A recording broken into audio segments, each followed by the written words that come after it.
Everyone, I'm Danielle from Danielle Takes Note, and I'm just here to share with you the setup on my 2025 Sterling Inc. B6 Daily Planner, which will be serving as my personal planner for this year. So the daily planner only came in the tweed cover. I think it's a new planner for Sterling Inc. this year. I wasn't really a fan of the color initially, but I guess it grew on me, and had fun decorating it. Lots of Coffee Monster Co. stickers on the front. Of course, Helen's art is pretty famous, and so loving this cover. The plastic cover on top is from Lauren Phelps Designs, and let's get into it. So coming on to my first page, just did some vellum and cute little sticker from Miss Moss here with the 2025 on it. Pretty simple here. I left it to see the planner name. This is where I added my name, and of course some calendar stickers on the original calendar page that was provided. I then have my goals page, goals 2025. So I have 4 categories here: financial, health and fitness, learn a new language, and personal life. I haven't written it in as yet, but I broke it down here into basically an overall, yearly, monthly, weekly, or daily. I think this is daily, and so I'll fill this in eventually, and then I'll be able to follow and see if I am on track with the goals as it's set out here. Can always edit as you go along throughout the year, but basically that's it. Just a breakdown of each category into what it is that you want to achieve for each time period that you're covering.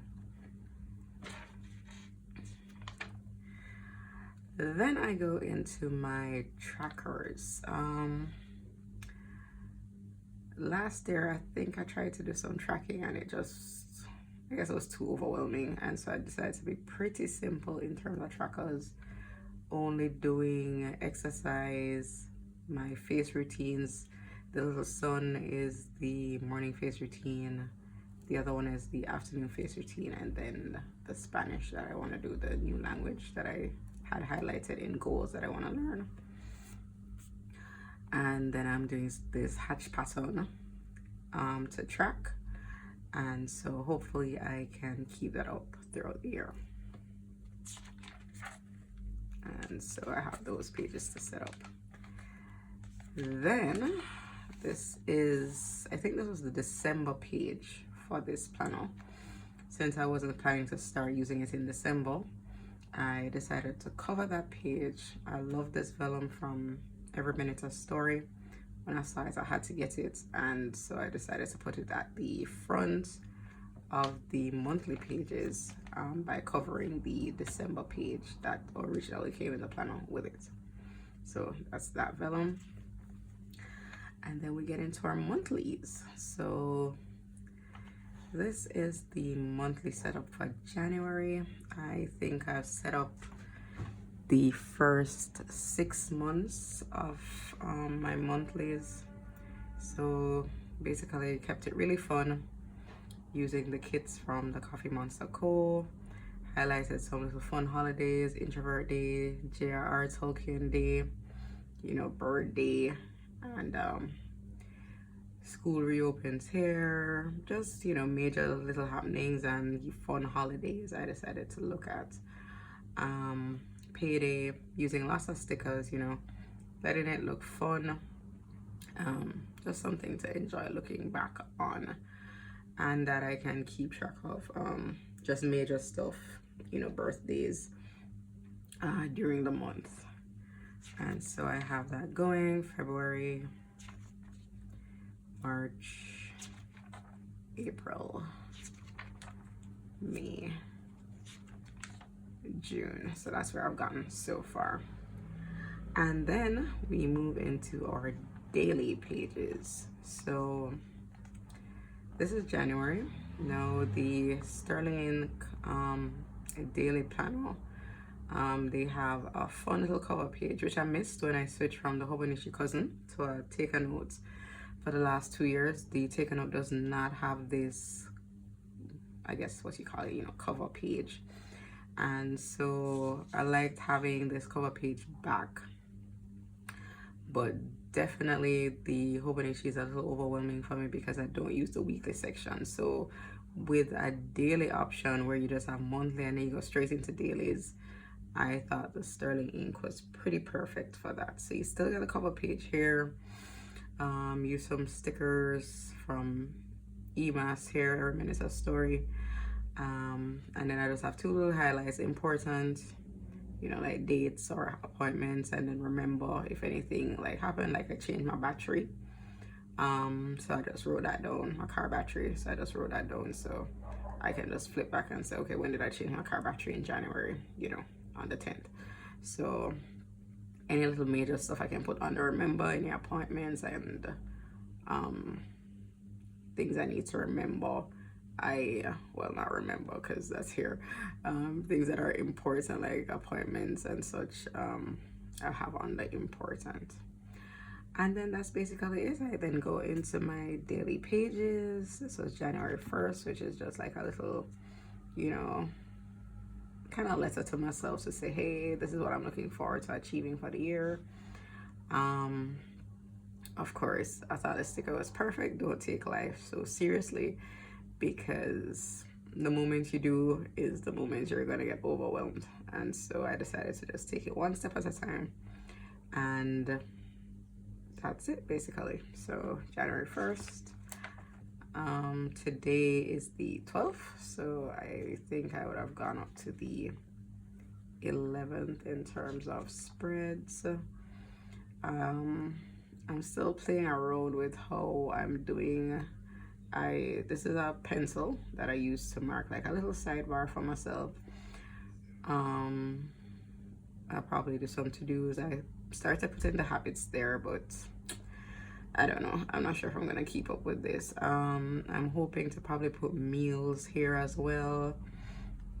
And once I actually start the Spanish, I still haven't started.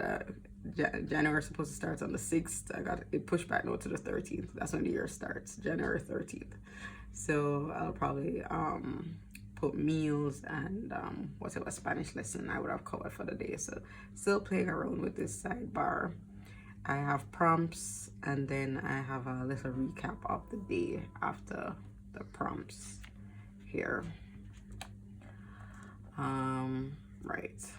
So here I just kind of did a bullet point of what went on during the day.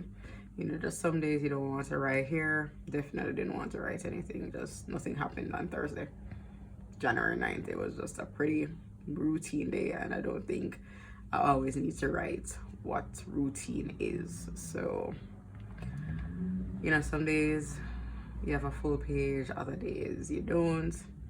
I'm also using, last year I was doing my master's, and so I honestly just fell off journaling. My journal is, if you want to see a flip through of that journal of the minute amount of things I did, you drop it in the comments that you want to see a flip.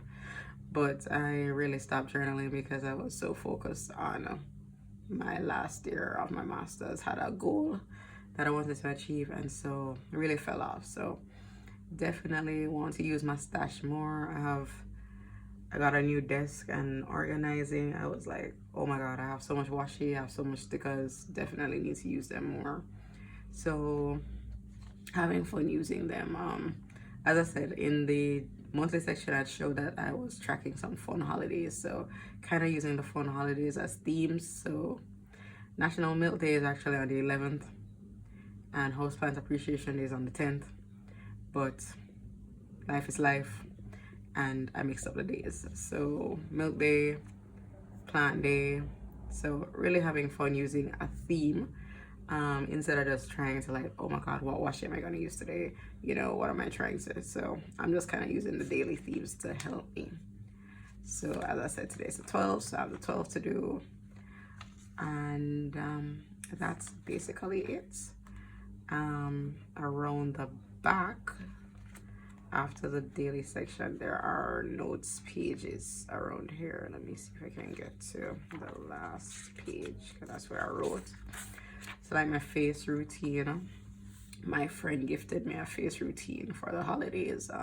She paid a professional to do a face routine for me. So morning routine, PM routine. This washi is from Once More With Love, where they actually have a AM routine, PM routine sticker, washi. And so I have, you know, the products to use in the morning, the products to use at night.